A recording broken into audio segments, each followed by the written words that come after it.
ಸಿಗ್ನೇಚರ್ನ ಅಕ್ರಮದ ಇಂಚಿಂಚು ಮಾಹಿತಿ ನಿಮ್ಮ ಮುಂದೆ. ಎಲ್ಲ ಮಾಹಿತಿಗಳು ಸಹಿತ ನಮ್ಮ ಹತ್ರ ಇದ್ದಾವೆ.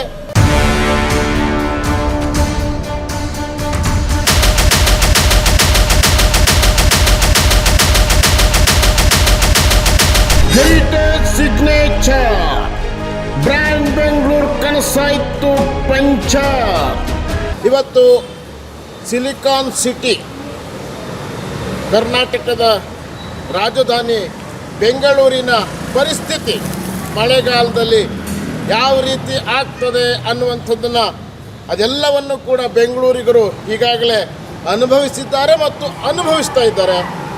ಈ ಮಳೆಯ ಕಾರಣಕ್ಕೋಸ್ಕರವಾಗಿ ಬೆಂಗಳೂರು ಮುಳುಗೋದಕ್ಕೆ ಭಾಳ ಮುಖ್ಯವಾಗಿರ್ತಕ್ಕಂತಹ ಕಾರಣವೇ ಅಕ್ರಮ ಕಟ್ಟಡಗಳು ಅನ್ನುವಂಥದ್ದು. ಈಗಾಗಲೇ ಎಲ್ಲರೂ ಕೂಡ ಅದಕ್ಕೆ ಅಕ್ರಮ ಕಟ್ಟಡಗಳಿಂದಲೇ ನಮಗೆ ಸಮಸ್ಯೆ ಬರ್ತಾ ಇರುವಂಥದ್ದು ಅನ್ನುವಂಥದ್ದನ್ನು ಈಗಾಗಲೇ ಎಲ್ಲರಿಗೂ ಕೂಡ ಗೊತ್ತಾಗಿರ್ತಕ್ಕಂಥ ವಿಚಾರ. ಮತ್ತು ಸರ್ಕಾರ ಕೂಡ ಈ ಅಕ್ರಮ ಕಟ್ಟಡಗಳ ವಿರುದ್ಧ ಕಠಿಣ ಕ್ರಮ ತೆಗೆದುಕೊಳ್ತೇವೆ, ಯಾರನ್ನು ಮುಲಾಜಿಲ್ದೇ ಅವ್ರ ಮೇಲೆ ಕ್ರಮ ತಗೊಳ್ತೇವೆ ಅನ್ನುವಂತಹ ಮಾತನ್ನು ಅವಾಗ ಹೇಳ್ತಾ ಇರ್ತಾರೆ. ಈಗ ಫ್ರೆಶ್ ಮಾಹಿತಿ ಅಂತಂದರೆ ಈಗೊಂದು ವಾರದ ಕೆಳಗೆ ಕರ್ನಾಟಕ ರಾಜ್ಯದ ಮುಖ್ಯಮಂತ್ರಿಗಳು, ರಾಜ್ಯದ ಉಪಮುಖ್ಯಮಂತ್ರಿಗಳು ಮತ್ತು ಬೆಂಗಳೂರಿನ ಉಸ್ತುವಾರಿ ಸಚಿವರು ಆಗಿರುವಂತಹ ಡಿ.ಕೆ. ಶಿವಕುಮಾರ್ ಅವರು ಸಹಿತ ಹೇಳಿದ್ದಾರೆ, ಯಾವುದೇ ಮುಲಾಜಿಲ್ಲದೆ ನಾವು ಕಠಿಣವಾಗಿರ್ತಕ್ಕಂತಹ ಕ್ರಮಗಳನ್ನು ಅಕ್ರಮ ಕಟ್ಟಡಗಳ ವಿರುದ್ಧ ತೆಗೆದುಕೊಳ್ತೇವೆ ಅನ್ನುವಂಥ ಮಾತನ್ನು. ಈ ವಿಚಾರಕ್ಕೆ ಸಂಬಂಧಪಟ್ಟ ಹಾಗೆ ನಮಗೆಲ್ಲರಿಗೂ ಕೂಡ ಗೊತ್ತಿರುವಂಥದ್ದು, ಪಬ್ಲಿಕ್ ಪವರ್ ನಿರಂತರವಾಗಿ ಈ ಎಲ್ಲ ಅಕ್ರಮ ಕಟ್ಟಡಗಳು ಯಾರ್ಯಾರು ಅಕ್ರಮ ಮಾಡ್ಕೊಂಡಿದ್ದಾರೆ ಅವರ ವಿರುದ್ಧ ನಿರಂತರವಾಗಿ ಹೋರಾಟವನ್ನು ಮಾಡಿಕೊಂಡು ಬರ್ತಾ ಇರುವಂಥದ್ದು. ಇದೀಗ ನಾವು ಒಂದಿಷ್ಟು ಮಾಹಿತಿಯನ್ನು ಈ ಅಕ್ರಮ ಕಟ್ಟಡಗಳಿಗೆ ಸಂಬಂಧಪಟ್ಟ ಹಾಗೆ ಒಂದಿಷ್ಟು ಮಾಹಿತಿಯನ್ನು ತಮ್ಮ ಎದುರುಗಡೆ ಕೊಡ್ತಾ ಇದ್ದೇವೆ. ಇದೀಗ ನಾವು ಶಾಂತಿನಗರ ವಿಧಾನಸಭಾ ಕ್ಷೇತ್ರ ವ್ಯಾಪ್ತಿಯ ಅಕ್ಕಿತಿಮ್ಮನಹಳ್ಳಿ ವಾರ್ಡ್ 117 ಅಲ್ಲಿದ್ದೇವೆ. ಈ ದೃಶ್ಯಗಳಲ್ಲಿ ನೀವು ನೋಡ್ಬೋದು, ಇಲ್ಲಿರುವಂಥದ್ದು ಹೆರಿಟೇಜ್ ಸಿಗ್ನೇಚರ್ ಅನ್ನುವಂತಹ ದೊಡ್ಡ ಒಂದು ಅಪಾರ್ಟ್ಮೆಂಟು ಇಲ್ಲಿದೆ. ಇದು 2022ರಲ್ಲಿ ಇದಕ್ಕೆ BBMP ವತಿಯಿಂದ ಅವರು OC ಸರ್ಟಿಫಿಕೇಟನ್ನು ತೆಗೆದುಕೊಳ್ತಾರೆ. OC ಸರ್ಟಿಫಿಕೇಟ್ ಅಂದ್ರೇನು? ಆಕ್ಯುಪೇಷನ್ ಸರ್ಟಿಫಿಕೇಟನ್ನು ತೆಗೆದುಕೊಳ್ತಾರೆ. ಅಂದರೆ BBMPಯ ಹತ್ತಿರ ಮೊದಲು ಅವರು ಯಾವ ಮಾಹಿತಿಯನ್ನು ಕೊಟ್ಟು ನಾವು ಪ್ಲ್ಯಾನ್ ಸ್ಯಾಂಕ್ಷನನ್ನು ಮಾಡ್ಕೊಂಡಿರ್ತಾರೋ ಅದೇ ಪ್ರಕಾರವಾಗಿ, ಅದೇ ಪ್ಲ್ಯಾನ್ ಪ್ರಕಾರವಾಗಿ ಕಟ್ಟಡವನ್ನು ಕಟ್ಟಿದರೆ ಮಾತ್ರ OC ಸರ್ಟಿಫಿಕೇಟನ್ನು ಕೊಡುವಂಥದ್ದು. ಇವರು ಎಂಥ ಕೆಲಸ ಮಾಡ್ತಾರೆ ಅಂತಂದರೆ, ಹೆರಿಟೇಜ್ ಸಿಗ್ನೇಚರ್ ಅವರು ನೋಡಿ, ಇಲ್ಲಿ 3rd cross church road, Akkithimmanahalli layout, Shantinagar, Bengaluru. ಇಲ್ಲಿ ಇರುವಂಥದ್ದು 550/63 ಅಡ್ರೆಸ್ಸನ್ನು ನೋಡ್ಕೊಳ್ಳಿ. ಇವ್ರೇನು ಮಾಡಿಬಿಡ್ತಾರೆ ಕೇಳಿದ್ರೆ, OC ಸರ್ಟಿಫಿಕೇಟನ್ನು BBMPಯಿಂದ ತಗೊಂಡ್ಬಿಡ್ತಾರೆ. ತಗೊಂಡ ನಂತರ ಏನು ಮಾಡ್ತಾರೆ ಕೇಳಿದ್ರೆ 2.5 ಫ್ಲೋರನ್ನು ಎಕ್ಸ್ಟ್ರಾ ಕಟ್ತಾರೆ. OC ಸರ್ಟಿಫಿಕೇಟ್ ತಗೊಂಡ ಮೇಲೆ ಯಾವುದೇ ರೀತಿಯ ಕನ್ಸ್ಟ್ರಕ್ಷನ್ ಮಾಡುವ ಹಾಗಿಲ್ಲ. ಅದು BBMPಯ ಕಾನೂನಿಗೆ ವಿರುದ್ಧವಾಗಿರುವಂಥದ್ದು. 2.5 ಫ್ಲೋರು ಎಕ್ಸ್ಟ್ರಾ ಕಟ್ಬಿಡ್ತಾರೆ ಇವರು. 2.5 ಫ್ಲೋರನ್ನು ಎಕ್ಸ್ಟ್ರಾ ಕಟ್ಟಿದ್ದಲ್ದೇ ಅದಕ್ಕೆ ಸಂಬಂಧಪಟ್ಟ ಹಾಗೆ ಯಾರಿಗೂ ಮಾಹಿತಿಯನ್ನು ಕೊಡೋದಿಲ್ಲ.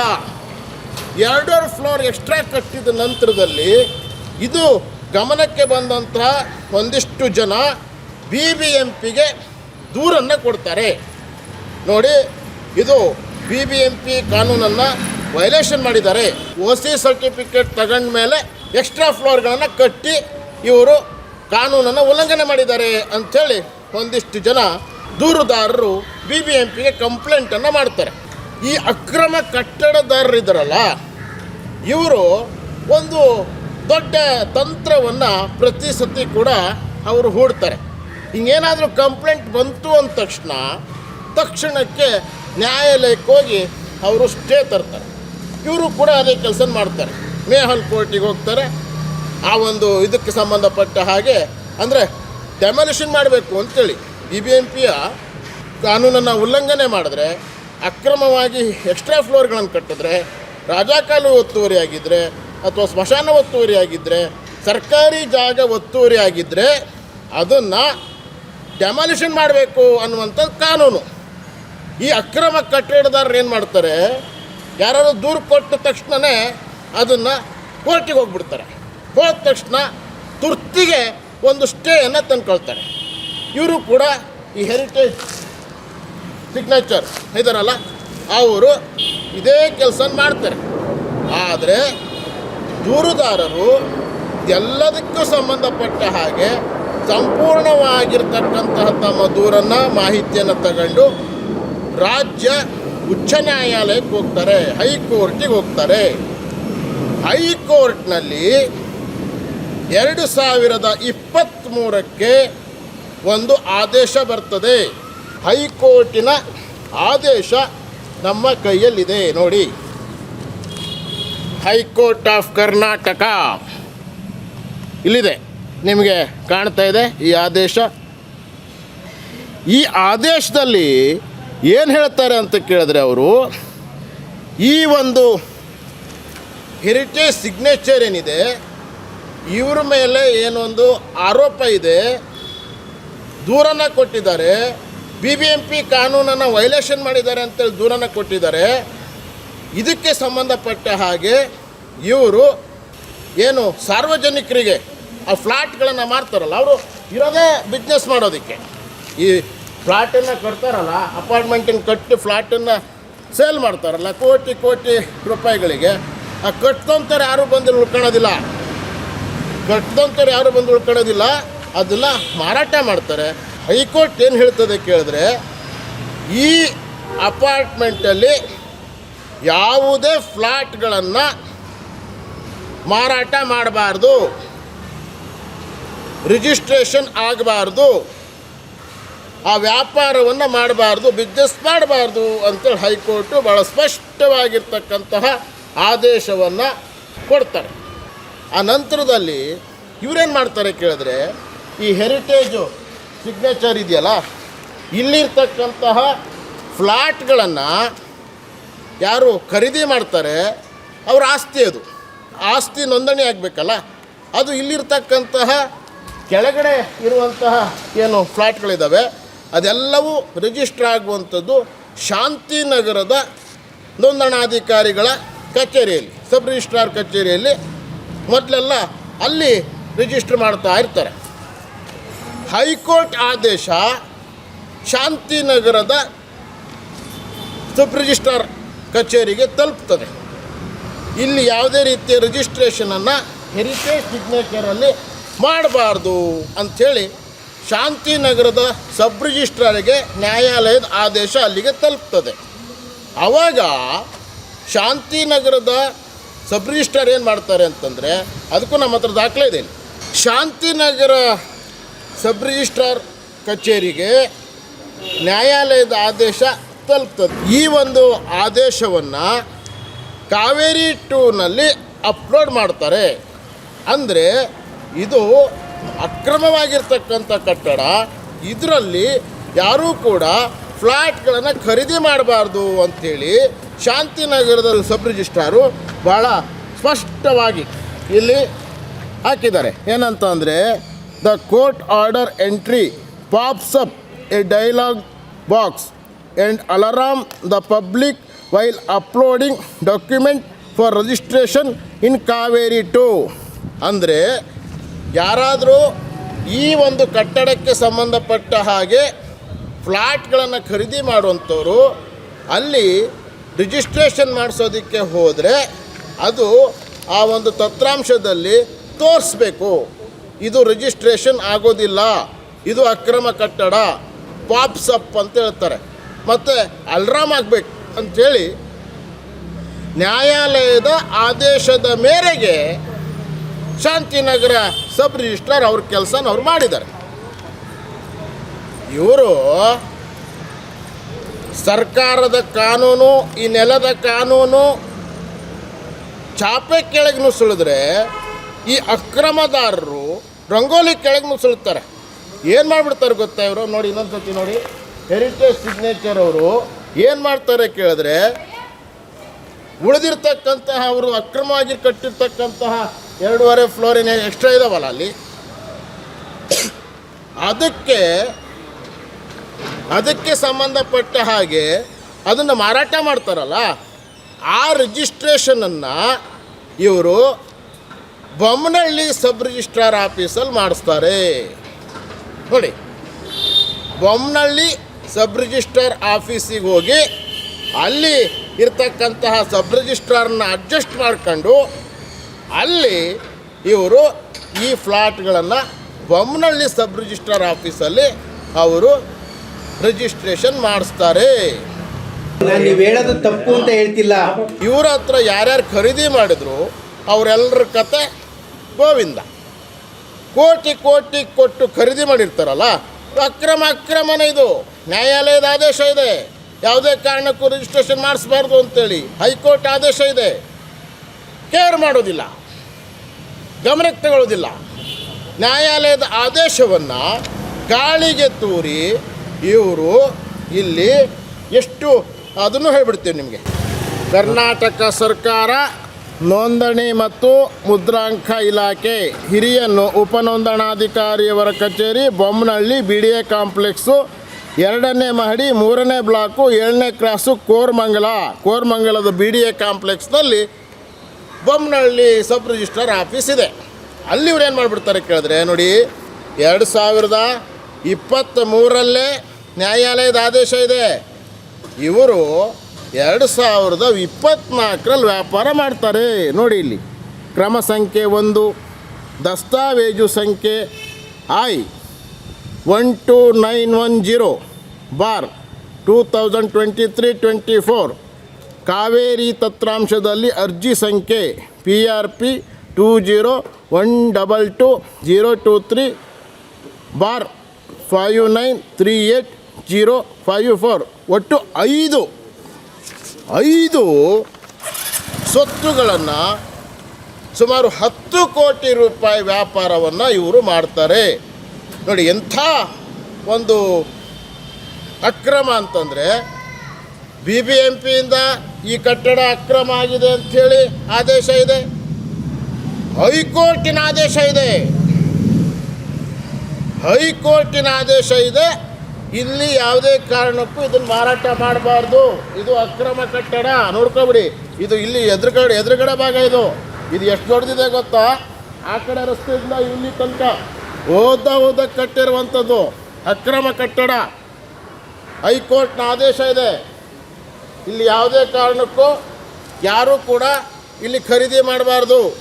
ಸಬ್ ರಿಜಿಸ್ಟ್ರಾರಿಗೆ ನ್ಯಾಯಾಲಯ ಒಂದು ಇನ್ಸ್ಟ್ರಕ್ಷನ್ ಕೊಟ್ಟಿದೆ, ಡೈರೆಕ್ಷನ್ ಕೊಟ್ಟಿದೆ, ಆದೇಶ ಮಾಡಿದೆ.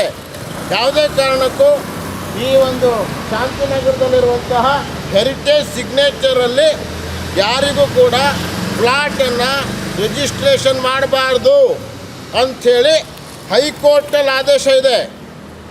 ಅದೆಲ್ಲವನ್ನೂ ಗಾಳಿಗೆ ತೂರಿ ಇಲ್ಲಿರ್ತಕ್ಕಂತಹ ದೊಡ್ಡ ಕುಳಗಳಿಗೆಲ್ಲರಿಗೂ ಸಹಿತ ಚೆನ್ನಾಗಿ ನೋಡ್ಕೊಂಡು ಯಾರ್ಯಾರು ಫ್ಲಾಟ್ ಇದೆ ಅನ್ನೋದು ಕೂಡ ನಮ್ಮ ಹತ್ರ ಇದೆ. ಇಲ್ಲಿ ಪ್ರಭಾವಿಗಳು ಯಾರ್ಯಾರು ಫ್ಲ್ಯಾಟ್ ಇಲ್ಲಿ ಒಳಗಡೆ ಇದೆ ಅನ್ನತಕ್ಕಂಥದ್ದು ಕೂಡ ನಮಗೆ ಭಾಳ ಸ್ಪಷ್ಟವಾಗಿರ್ತಕ್ಕಂಥ ಮಾಹಿತಿ ಇದೆ.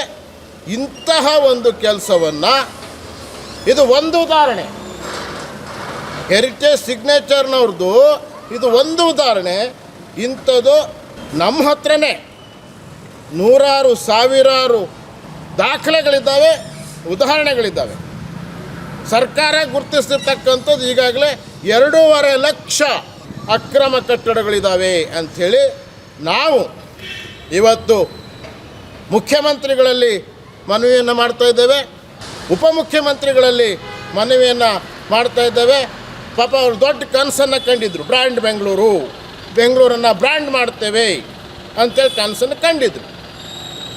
ಅವ್ರ ಕನಸು ಹೆಂಗೆ ನೀರ್ಪಾಲಾಗೋಯ್ತು ಅನ್ನೋದಕ್ಕೆ ಈಗ ಒಂದು ವಾರದ ಕೆಳಗಿನ ಉದಾಹರಣೆ ಇನ್ನೂ ನೀರು ಎತ್ತಿಲ್ಲ, ಅಲ್ಲಿ ನಮ್ಮ ಕಣ್ಣೆದುರುಗಡೆ ಇದೆ. ಆ ರೀತಿ ಅಧಿಕಾರಿಗಳು, ಭ್ರಷ್ಟ ಅಧಿಕಾರಿಗಳು, ನೀಚ ಅಧಿಕಾರಿಗಳು ಈ ನೆಲದ ಕಾನೂನಿನ ಬಗ್ಗೆ ಗೌರವ ಇರದಿರ್ತಕ್ಕಂತಹ ಅಧಿಕಾರಿಗಳು, ಹೈಕೋರ್ಟಿನ ಆದೇಶನೂ ಕ್ಯಾರೆ ಮಾಡದಿರ್ತಕ್ಕಂಥ ಅಧಿಕಾರಿಗಳು ಇವತ್ತು ಭ್ರಷ್ಟಾಚಾರದಲ್ಲಿ ತೊಡ್ಕೊಂಡು ದಷ್ಟಪುಷ್ಟವಾಗಿ ಬೆಳೆದು ಇವರು ಏನು ಉತ್ತರ ಕೊಟ್ಟಿದ್ದಾರೆ ಗೊತ್ತಾ? ಏನು ಉತ್ತರ ಕೊಟ್ಟಿದ್ದಾರೆ ಕೇಳಿದ್ರೆ, ಕಾವೇರಿ 2ನಲ್ಲಿ ನಮಗೆ ಇಲ್ಲಿ ಒಂದು ಆದೇಶ ಇದೆ ಅನ್ನೋದೇ ಗೊತ್ತಾಗಲಿಲ್ಲ ನಮಗೆ. ಎಂಥ ಎಂಥ ಖದೀಮ್ರು ಇರ್ತಾರೆ ಇವರು. ಕಾವೇರಿ 2 ಇರೋದೇನಕ್ಕೆ? ಅದು ಆ ತತ್ರಾಂಶ ಇರೋದ್ಯಾಕ್ರಿ? DC ಹಿಡಿದು ಪ್ರತಿಯೊಬ್ಬರು ಕೂಡ ಹೇಳ್ತಾರೆ, ಕಾವೇರಿ 2ನಲ್ಲಿ ನೀವು ಅರ್ಜಿ ಸಲ್ಲಿಸ್ಬೇಕು, ನೋಂದಣಿ ಮಾಡಬೇಕಾದ್ರೆ ಏನಾದರೂ ತಕರಾರಿದ್ದರೆ, ರಾಜಕಾಲುವೆ ಮೇಲೆ ಕಟ್ಟಿದ್ದಿದ್ರೆ, ಕೆರೆ ಒತ್ತುವರಿ ಮಾಡಿದ್ದಿದ್ರೆ, ಹೀಗೆ ಎಕ್ಸ್ಟ್ರಾ ಅಕ್ರಮವಾಗಿ ಕಟ್ಟಡಗಳನ್ನು ಫ್ಲೋರನ್ನು ಕಟ್ಟಿದ್ದಿದ್ರೆ ಅದೆಲ್ಲವೂ ಕೂಡ ಕಾವೇರಿ 2ನಲ್ಲಿ ತೋರಿಸ್ತದೆ. ಅದು ನಿಮ್ಮ ರಿಜಿಸ್ಟ್ರ್ ಆಗೋದಿಲ್ಲ ಅದು. ಆದರೆ ಇವರೆಷ್ಟು ಸುಳ್ಳು ಹೇಳ್ತಾರೆ ಅಂತಂದರೆ, ಸಬ್ ರಿಜಿಸ್ಟ್ರಾರು, ಉಪನೋಂದಣಾಧಿಕಾರಿಗಳು ಇದನ್ನು ತೋರಿಸ್ತಾ ಇಲ್ಲಂತೆ. ನೋಡಿ ಇಲ್ಲಿ ಭಾಳ ಸ್ಪಷ್ಟವಾಗಿ ಅವರು ಹೇಳ್ತಾರೆ. Shantinagar Akkithimmanahalli layout ward number 117ರಲ್ಲಿರುವ heritage signature PID number 70/550/63 khata 550/63 ಇಲ್ಲಿ ಕಾಣ್ತಾ ಇದೆ ನೋಡಿ, 550/63 ಅದಾ? ಇದೇ ತಾನೇ ಇದು? ಇದೇ ತಾನೇ? ಅಲ್ಲಿ ನಾವು ಇದನ್ನೆಲ್ಲ ನ್ಯಾಯಾಲಯದ ನಿರ್ದೇಶನವನ್ನು ಮಾಡಿದ್ದೇವೆ ಅಂಥೇಳಿ, ಅದನ್ನು ಲಗತ್ತಿಸಿದ್ದೇವೆ ಅಂತೇಳಿ ಶಾಂತಿನಗರದವ್ರು ಹೇಳ್ತಾರೆ. ನಮ್ಗೆ ಇದರಲ್ಲಿ ಸಿಗ್ತಾ ಇಲ್ಲ ಅಂತ ಹೇಳ್ತಾರೆ ಅವರು. ಎಂಥದ್ರಿ ಇದು ಪರಿಸ್ಥಿತಿಯಲ್ಲಿಗೆ ಬಂತ್ರಿ? ಇಂತಹ ಭ್ರಷ್ಟ ಅಧಿಕಾರಿಗಳನ್ನು ಕಟ್ಕೊಂಡು DK ಶಿವಕುಮಾರ್ ಅವರು ಬ್ರ್ಯಾಂಡ್ ಬೆಂಗಳೂರು ಹೆಂಗೆ ಮಾಡ್ತಾರೆ? ನಾವು ಅವ್ರನ್ನ ಕೇಳಬೇಕಾಗ್ತದೆ. ಇದಕ್ಕೆ ಸಂಬಂಧಪಟ್ಟ ಹಾಗೆ ನಮ್ಮ ಕನ್ನಡಿಗರ ವಿಜಯ ಸೇನೆಯ ರಾಜ್ಯಾಧ್ಯಕ್ಷರಾಗಿರುವಂತಹ ವಿಜಯ್ ಕುಮಾರ್ ಅವರು ಸಹಿತ ದೂರನ್ನು ಕೊಟ್ಟಿದ್ದಾರೆ. ಅವರು ಕೂಡ ಅಕ್ರಮ ಕಟ್ಟಡಗಳ ಈ ಹೋರಾಟದಲ್ಲಿ ನಿರಂತರವಾಗಿ ನಮ್ಮ ಜೊತೆ ಇದ್ದಾರೆ. ಅವರು ಈ ವಿಚಾರಕ್ಕೆ ಸಂಬಂಧಪಟ್ಟ ಹಾಗೆ ಏನು ಹೇಳ್ತಾರೆ ಅಂತಕ್ಕಂಥದ್ದನ್ನು ಕೂಡ ನಾವು ನೋಡೋಣ. ಅದಕ್ಕಿಂತ ಮುಂಚೆ ಇನ್ನೊಂದು ಸತಿ ಈ ಒಂದು ಅಕ್ರಮ ಕಟ್ಟಡ ಇರುವಂಥದ್ದು, ನ್ಯಾಯಾಲಯದ ಆದೇಶ ಇದ್ರೂ ಅದನ್ನು ಧಿಕ್ಕರಿಸಿ, ನ್ಯಾಯಾಲಯದ ಆದೇಶ ಇದ್ದರೂ ಅದನ್ನು ಗಾಳಿಗೆ ತೂರಿ ಇಲ್ಲಿ ಅಕ್ರಮವಾಗಿರ್ತಕ್ಕಂಥ ಕಟ್ಟಡವನ್ನು ಕಟ್ಟಿ ಎಲ್ರಿಗೂ ಕೂಡ ಸಾರ್ವಜನಿಕರಿಗೆ, ಈ ನಾಡಿನ ಕನ್ನಡ ನಾಡಿನ ಜನರಿಗೆ ಮೋಸವನ್ನು ಮಾಡ್ತಾ ಇರುವಂತಹ ಈ ಒಂದು ಹೆರಿಟೇಜ್ ಸಿಗ್ನೇಚರ್ ಮತ್ತು ಈ ವರದಿಯನ್ನು ನೋಡ್ತಾ ಇರುವಂಥವರು ಎಲ್ಲರೂ ಕೂಡ ಒಂದು ಅರ್ಥ ಮಾಡ್ಕೋಬೇಕು. ಇಂತಹ ಒಂದು ಬಣ್ಣದ ಜಾಹೀರಾತು ಕೊಡ್ತಾರೆ, ನಿಮ್ಗೆ ಆ ಸವಲತ್ತು ಕೊಡ್ತೇವೆ, ಈ ಸವಲತ್ತು ಕೊಡ್ತೇವೆ, 1 ಕೋಟಿ 1.5 ಕೋಟಿ ಒಂದೊಂದು ಫ್ಲ್ಯಾಟ್ ಮಾರಾಟ ಮಾಡ್ತಾರೆ. ಜನರು ಎಚ್ಚರಿಕೆಯಿಂದಿರಬೇಕು. ಇಂತಹ ಫ್ಲ್ಯಾಟ್ಗಳನ್ನು ಖರೀದಿ ಮಾಡಬೇಕಾದ್ರೆ ಅವರು ತಮ್ಮ ಎಚ್ಚರಿಕೆಯಲ್ಲಿ ತಾವಿರಬೇಕು. ಯಾಕಂದರೆ ನ್ಯಾಯಾಲಯದ ಆದೇಶ, ಇದು ಪರಿಸ್ಥಿತಿ ಎಲ್ಲಿಗೆ ಹೋಗ್ತದೆ ಗೊತ್ತಾ? ನ್ಯಾಯಾಲಯದ ಆದೇಶವನ್ನು ಧಿಕ್ಕರಿಸಿ ಒಂದಿಷ್ಟು ಜನ ಪ್ರಭಾವಿಗಳಿಗೆ 1-2-3 ಫ್ಲ್ಯಾಟ್ ಕೊಟ್ಬಿಡೋದು. ಇದು ಅಕ್ರಮ ಸಕ್ರಮ ಹೆಂಗಾಗ್ತದೆ ಗೊತ್ತಾ? ದೊಡ್ಡ ಪ್ರಭಾವಿಗಳಿರ್ತಾರೆ, ಇಲ್ಲಿ ಯಾರಿದ್ದಾರೆ ಅನ್ನೋದು ಗೊತ್ತಿದೆ ನಮಗೆ. ಅವರಿಗೆಲ್ಲ ಫ್ಲ್ಯಾಟ್ಗಳನ್ನು ಕೊಟ್ಬಿಡೋದು, 1-2 ಫ್ಲ್ಯಾಟ್ ಕೊಟ್ಬಿಡೋದು. ಅವ್ರು ಹೇಳ್ಬಿಡ್ತಾರೆ, ಯಾರಾದರೂ ಬಂದರೆ ನಾವು ನೋಡ್ಕೊಂತ ಬಿಡಪ್ಪ ಅಂತೇಳಿ. ಅವರು ಈ ಕಟ್ಟಡ ಏನಾದರೂ ಡೆಮಾಲಿಷನ್ ಮಾಡಿದ್ರೆ ಆ ಪ್ರಭಾವಿಗಳಿಗೇನು ಸಮಸ್ಯೆ ಆಗೋದಿಲ್ಲ. ಪಾಪ ಬಡಪಾಯಿಗಳು, ಸಾರ್ವಜನಿಕರು ಇಲ್ಲಿ ಖರೀದಿ ಮಾಡಿರ್ತಾರಲ್ಲ, ಅವ್ರಿಗೆ ಸಮಸ್ಯೆ ಆಗೋದು. ಹಾಗಾಗಿ ಇದನ್ನು ಖರೀದಿ ಮಾಡಬೇಕಾದ್ರೂ ಕೂಡ ಭಾಳ ಎಚ್ಚರಿಕೆಯಿಂದ ಇರಬೇಕು. ಭಾಳ ಸಾಧ್ಯಂತವಾಗಿ ಎಲ್ಲ ಮಾಹಿತಿಗಳು ಸಹಿತ ನಮ್ಮ ಹತ್ರ ಇದ್ದಾವೆ. ನಾವು ಮಾಹಿತಿ ಇಲ್ಲದೇ, ದಾಖಲೆಗಳಿಲ್ಲದೇ ಯಾವ ವರದಿ ಕೂಡ ಮಾಡೋದಿಲ್ಲ. ಭಾಳ ಎಲ್ಲ ದಾಖಲಾತಿಗಳು ನಾವು ಇಟ್ಕೊಂಡಿದ್ದೇವೆ. ತಕ್ಷಣಕ್ಕೆ ಈ ಯಾರು ಭ್ರಷ್ಟ ಅಧಿಕಾರಿಗಳಿದ್ದಾರೆ ಅವ್ರ ಮೇಲೆ ಕ್ರಮ ಆಗಬೇಕು. ಆ ನಂತರದಲ್ಲಿ ಬೇರೆ ವಿಚಾರಗಳು, ಯಾಕಂತಂದರೆ ಮುಖ್ಯಮಂತ್ರಿಗಳು, ಉಪಮುಖ್ಯಮಂತ್ರಿಗಳು ಭಾಳ ಸ್ಟ್ರಿಕ್ಟಾಗಿ ಆದೇಶ ಮಾಡಿದ್ದಾರೆ, ಯಾರು ಮುಲಾಜು ಇಲ್ಲ ನಮಗೆ ಅಂಥೇಳಿ. ಅವರು ಇಂಥ ಭ್ರಷ್ಟ ಅಧಿಕಾರಿಗಳ ವಿರುದ್ಧ ತಕ್ಷಣಕ್ಕೆ ಕ್ರಮ ತಗೊಂಡ್ರೆ ಅರ್ಧ ಬೆಂಗಳೂರು ಉದ್ಧಾರ ಆಗೋಗ್ತದೆ. ಅಷ್ಟು ಈ ಸ್ವಚ್ಛತಾ ಅಭಿಯಾನ ನಡಿಬೇಕು. ಯಾರ್ಯಾರು ಭ್ರಷ್ಟ ಅಧಿಕಾರಿಗಳು ಕುತ್ಕೊಂಡಿದ್ದಾರಲ್ಲ, ನಾವು ಇದನ್ನ ಹಾಗೆ ಬಿಡೋದಿಲ್ಲ. ಕೊನೆ ತನಕ ಕೂಡ ಈ ಅಕ್ರಮ ಕಟ್ಟಡ ಅದು ತೆರವಾಗೋ ತನಕ ಕೂಡ ನಾವು ಹೋರಾಟವನ್ನು ಮುಂದುವರಿಸ್ತೇವೆ. ನಮಗೆ ಸ್ವಚ್ಛವಾಗಿರ್ತಕ್ಕಂತಹ, ಸಕ್ರಮವಾಗಿರ್ತಕ್ಕಂತಹ ಬೆಂಗಳೂರು ಬೇಕಾಗಿದೆ. ಬೆಂಗಳೂರು ನಮ್ಮ ಮುಂದಿನ ಪೀಳಿಗೆಗೆ ನಾವು ಉಳಿಸ್ಬೇಕಾಗಿರ್ತಕ್ಕಂಥ ಅಗತ್ಯ ಇವತ್ತು ಅತ್ಯಂತ ಜರೂರಾಗಿದೆ. ಇವತ್ತಿದ್ದು ನಾಳೆ ಹೋಗ್ಬಿಡೋಂಥದ್ದಲ್ಲ. ಕೆಂಪೇಗೌಡರು ಮಹಾರಾಜ ದೊಡ್ಡ ಕನಸನ್ನು ಕಟ್ಟಿ ಬೆಂಗಳೂರು ನಗರವನ್ನು ಕಟ್ಟಿರ್ತಕ್ಕಂಥವ್ರು. ಆ ನಗರವನ್ನು ಸುಂದರವಾಗಿರ್ತಕ್ಕಂಥ ಇಡೀ ಪ್ರಪಂಚದಲ್ಲೇ ಒಂದು ಹೆಸರು ಮಾಡಿರ್ತಕ್ಕಂತಹ ಬೆಂಗಳೂರನ್ನು ನಾವು ಉಳಿಸ್ಕೊಂಡು ಹೋಗಬೇಕಾಗಿರ್ತಕ್ಕಂಥ ಅಗತ್ಯ ಇದೆ. ಹಾಗಾಗಿ ನಿರಂತರವಾಗಿ ನಾವು ಹೋರಾಟವನ್ನು ಮುಂದುವರಿಸ್ತೇವೆ. ಎಲ್ಲರೂ ಸಹಿತ ಇದಕ್ಕೆ ಕೈ ಜೋಡಿಸ್ಬೇಕು ಅಂತಕ್ಕಂತಹ ವಿನಂತಿ. ಕ್ಯಾಮ್ರಾ ಪರ್ಸನ್ ಪುಟ್ಟರಾಜು ಜೊತೆ ಪ್ರವೀಣ್ ರಾವ್, ಪಬ್ಲಿಕ್ ಪವರ್, ಬೆಂಗಳೂರು. ಏನು ಈಗಾಗಲೇ ನಮ್ಮ ಕನ್ನಡಿಗರ ವಿಜಯ ಸೇನೆಯ ಪರವಾಗಿ ನಾನು ಮಾಧ್ಯಮ ಮಿತ್ರರಲ್ಲಿ ಒಂದು ವಿನಂತಿಯನ್ನು ಮಾಡಿಕೊಂಡಿದ್ದೆ. ಬೆಂಗಳೂರು ನಗರದಲ್ಲಿ ಉಸ್ತುವಾರಿಗಳಾಗಿರ್ತಕ್ಕಂತಹ ಸನ್ಮಾನ್ಯ ಉಪಮುಖ್ಯಮಂತ್ರಿಗಳಾಗಿರ್ತಕ್ಕಂಥ DK ಶಿವಕುಮಾರ್ ಅವರು ಹಾಗೂ ಮಾನ್ಯ ಮುಖ್ಯಮಂತ್ರಿಗಳಾಗಿರ್ತಕ್ಕಂಥ ಸಿದ್ದರಾಮಯ್ಯ ಸಾಹೇಬರವರು ಇತ್ತೀಚಿನ ದಿನಗಳಲ್ಲಿ ನಾನು ನಿರಂತರವಾಗಿ ಭ್ರಷ್ಟಾಚಾರದ ಕೂಪಗಳನ್ನು ಮಾಧ್ಯಮದ ಮುಖಾಂತರ ತಲುಪಿಸುವಂತಹ ಪ್ರಾಮಾಣಿಕ ಪ್ರಯತ್ನವನ್ನು ಮಾಡ್ತಾ ಇದ್ದೇನೆ. ಏನಪ್ಪ ಅಂತಂತ ಹೇಳಿದ್ರೆ, ಈಗಾಗಲೇ ಒಂದಷ್ಟು ಕಟ್ಟಡಗಳು ಡಿವಿಯೇಷನ್ ಕನ್ಸ್ಟ್ರಕ್ಷನ್ಗಳಾಗಿ ಮಾರ್ಪಟ್ಟು ಭ್ರಷ್ಟ ಅಧಿಕಾರಿಗಳ ಕೃಪೆಯಿಂದ ಕಟ್ಟಡಗಳನ್ನು ಉಳಿಸುವ ನಿಟ್ಟಿನಲ್ಲಿ ಅಧಿಕಾರಿಗಳು ಕೆಲಸವನ್ನು ಮಾಡ್ತಾ ಇದ್ದಾರೆ. ಆ ನಿಟ್ಟಿನಲ್ಲಿ ಬೆಂಗಳೂರು ನಗರದ ಶಾಂತಿನಗರ ವ್ಯಾಪ್ತಿಯ ಅಕ್ಕಿತಿಮ್ಮನಹಳ್ಳಿ ವಾರ್ಡ್ ನಂಬರ್ 117ರಲ್ಲಿ ಇರ್ತಕ್ಕಂತಹ ಹೆರಿಟೇಜ್ ಸಿಗ್ನೇಚರ್ ಎನ್ನುವಂತಹ ಬೃಹತ್ ಕಟ್ಟಡ.